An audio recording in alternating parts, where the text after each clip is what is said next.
नमस्कार, खबरों की खबर में आपका बहुत स्वागत है। मैं हूं संकेत उपाध्याय। तो पबजी खेलने वाले तो आज भाई जाहिर सी बात है बहुत दुखी होंगे, क्योंकि इतना प्रसिद्ध गेम था, इतना पॉपुलर था। तो आज सरकार ने जैसे ही ये फैसला किया कि बैन, तो जाहिर सी बात है आपके लिए उदास बात होगी। लेकिन तर्क क्या दिया है और इसके पीछे की खबर क्या है वो आपको जान लेना जरूरी है। तो आइए, अब पबजी तो नहीं खेल पाएंगे, उसके सिमुलेशन में आप हमारे ग्राफिक्स जरूर देख लीजिए। पबजी समेत 118 मोबाइल ऐप सरकार ने आज बैन किए हैं। अब करीब 200 से ज्यादा ऐप बैन हो गए हैं।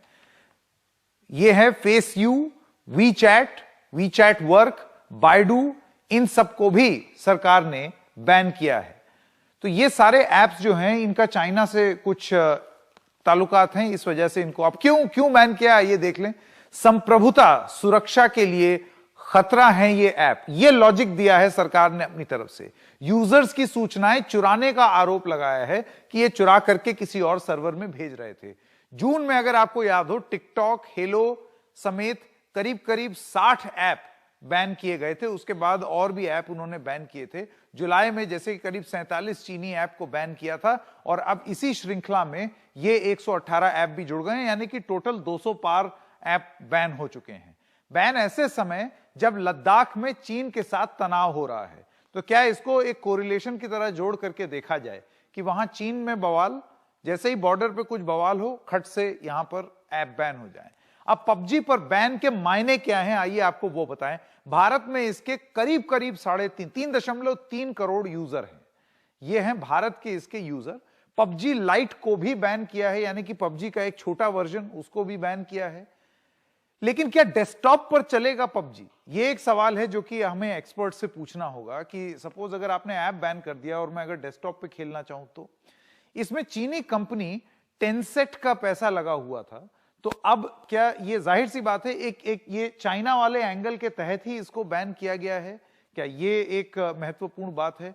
तो आइए ये चर्चा जारी रखते हैं। पबजी जो खेलते हैं उनके दिल की मायूसी के बारे में तो बात करेंगे ही करेंगे, लेकिन उसके अलावा जो सिक्योरिटी कंसर्न, संप्रभुता की जो बात की है, नेशनल इंटीग्रिटी की जो बात की है, वो बात कहां तक सही है, उसके बारे में चर्चा करेंगे आज के खबरों की खबर में।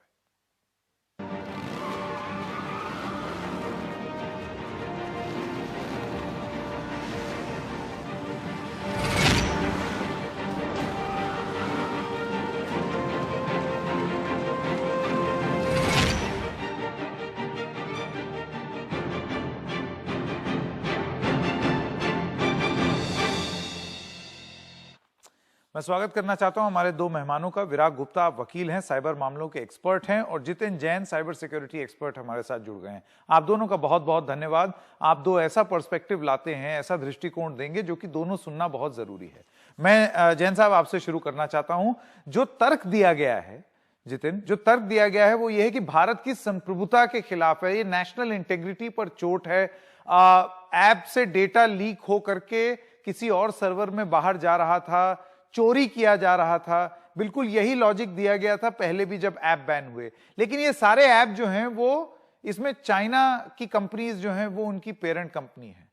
तो ये जो एंगल है जो हमने, सरकार ने जो दिया है ऑफिशियली कि डेटा चोरी हो रहा है और कहीं और सर्वर में सेव हो रहा है, इसको आप कितना सीरियसली देखते हैं? देखिए, दो चीजें हैं कि ये जो एप्स हैं, एक तो ज्यादातर एप्स में बहुत पॉपुलर ऐप रहे हैं, चाहे वो टिकटॉक हो, चाहे वीचैट हो, या फिर आज जो पबजी को बैन किया गया है। पहला जो 59 ऐप्स का ऑर्डर था उसमें वीचैट और टिकटॉक जो है वो लीडिंग कंपनी थे, बाइडांस की ऐप्स थे, और टेंसेंट। तो एक बहुत बड़ा कहीं ना कहीं से ये आया था सवाल कि जो गेमिंग एप्लीकेशंस हैं उनको क्यों छोड़ दिया गया। उनका भी एक बहुत बड़ा मास यूजर बेस इंडिया के अंदर है। अब अगर मोटा मोटा आप इन सारी एप्लीकेशंस को देखें तो एंड्रॉइड या आईफोन के अंदर जो हर एक पॉसिबल परमिशंस हैं वो सारी ऐप परमिशन ये ऐप लेती हैं, और हर तरह का डेटा जो आप सोचते हैं वो इकट्ठा करती हैं। अब एक बड़ा सवाल ये है कि जो स्थिति इस समय बनी हुई है, मतलब बॉर्डर के ऊपर उस समय हमारे 20 जवानों शहीद हुए, उनकी एक निर्मम, एक तरह से मैं कहूंगा मतलब हत्या करी गई चीन की कम्युनिस्ट पार्टी की ठग आर्मी के द्वारा। तो जो बॉर्डर की इमर्जिंग सिचुएशन है, वहां इस डेटा को और इन परमिशंस को वेपनाइज किया जा सकता है। आपको फोन को स्पाई फोन बनाने के लिए, आपके डेटा को, क्योंकि अब जो यूजर्स हैं उसका कोई सेग्रीगेशन नहीं है, हो सकता है उसमें से बहुत सारे लोग हमारे डिफेंस फोर्सेस के मेंबर रहे हों, उनके परिवार से हों, स्ट्रेटेजिक सर्कल्स की फैमिली से हो, बच्चे हो, तो वो फोन फिर पूरे परिवार को खतरे के उसमें लेके आता है। इसलिए चीन अपनी इस टेक्नोलॉजिकल सर्वेलेंस रिजाइम का मिसयूज ना कर पाए, क्योंकि ज्यादातर जो एप्स हैं, ये बात आपकी सही है कि चाइना से जुड़े हैं, जरूरी नहीं चाइनीज कंपनीज हैं। ये नया ट्रेंड चल के आता है कि सिंगापुर, हांगकांग के अंदर और ताइवान के अंदर ये कंपनियां बना लेते हैं और पीछे से शेयर होल्डिंग या जो डेटा का एक्सेस है वो सारा चाइनीज कंपनीज के पास होता है। आप अगर ये बीगो लाइव वगैरह का एग्जांपल लें तो ये अपने आप को सिंगापुर की कंपनियां बताती थी, हैं ये सब चाइनीज, पेरेंट उनका वहां पे 90% शेयर होल्डिंग चाइनीज कंपनी के पास है।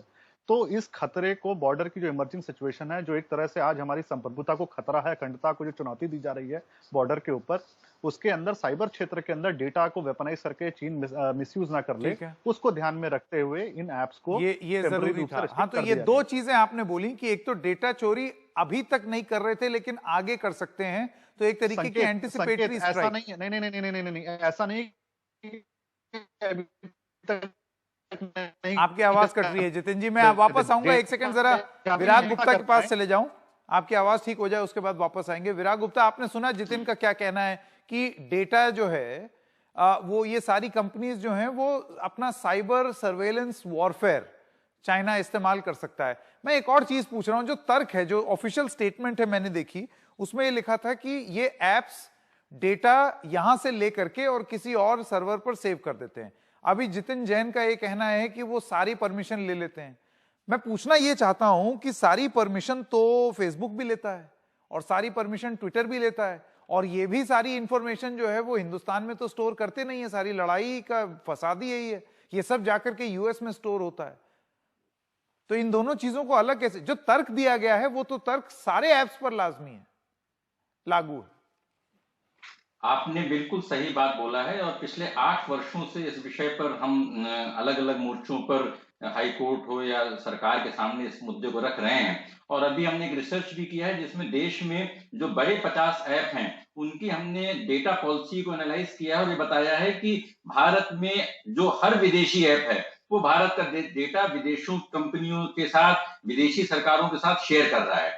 लेकिन मैं इसको ज्यादा तकनीकी और कानूनी के बजाय आम जनता के लिहाज से अगर बात करूं, तो जैसे पुराने जमाने में क्या होता था कि कोई पुलिस अफसर जब जिले में जाता था, अपराध को खत्म करता था, तो क्या करता था, वो जुए के अड्डे, शराब के अड्डे, सैंड माफिया, जो और ये जो इस तरह के गुटके, इन जगहों पे छापेमारी करके रजनीकांत या अमिताभ बच्चन स्टाइल में और जिले को अपराधियों से मुक्त कर देता था। इसी तरीके से जो ऐप हैं, ये ऐप राष्ट्रीय सुरक्षा के लिए खतरा है। इन ऐप ने पूरी अर्थव्यवस्था को सिकोड़ करके रख दिया है, और इन ऐप से सामाजिक और आर्थिक अराजकता पैदा हो रही है।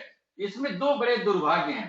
पहला दुर्भाग्य यह है कि जो ये प्रतिबंध लगाया गया है, या इमरजेंसी में प्रतिबंध लगाया गया, सरकार ने कोई रीजन ऑर्डर अभी तक पास नहीं किया, नहीं पिछले मामलों में। इसकी वजह से ये ऐप, जो पुराने ऐप चल रहे थे वो अभी भी चल रहे हैं, इसमें भी यही दिक्कत पैदा होगी। अगर हमको, क्योंकि ये जो पबजी का मामला बोल रहे हैं कि पुराने ऐप चल रहे हैं, बॉम्बे हाई कोर्ट ने उसमें कैसे चल रहे हैं, बात की थी, गुजरात सरकार ने प्रतिबंध लगाने की बात की थी। विराग जी एक सेकंड विराग जी, ये बड़ी जरूरी बात आपने कर दी। आप कह रहे हैं कि पुराने ऐप जो है वो अभी भी चल रहे हैं, लेकिन ऐसा तो नहीं है, जैसे आप डाउनलोड नहीं कर सकते।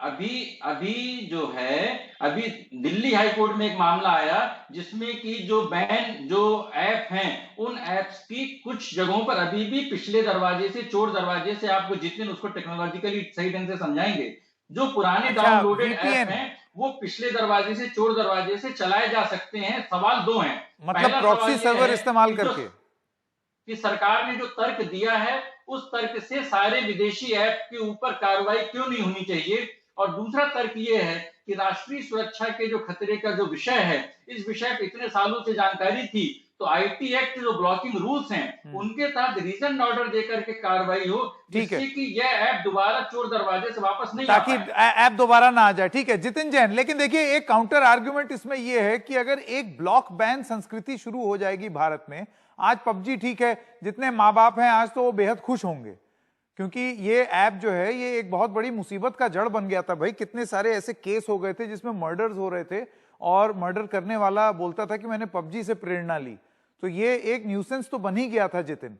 लेकिन मैं आपसे ये जानना चाहता हूं कि जब एक ऐसा माहौल बनेगा कि बहुत पॉपुलर ऐप्स बैन कर दिए जाएंगे, तो ये निवेश के दृष्टिकोण से कितना खतरनाक होगा। हो सकता है लोग यहां ऐप डेवलप ही ना करना चाहें।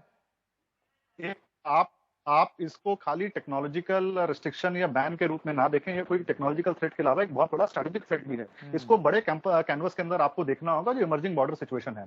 दूसरी बात, विराग भाई की ये बात सही है कि ये अभी टेम्पररी ऑर्डर पास किए गए हैं, और वो सही भी है ना, वो प्रोसेस का पार्ट है। उनसे जवाब मांगा गया है, उनके जवाब को देख के फिर परमानेंट डिटेल ऑर्डर पास किया जाएगा, जिसमें मल्टीपल मिनिस्ट्रीज इन्वॉल्व हैं। तो वो तो एक प्रोसेस का हिस्सा है।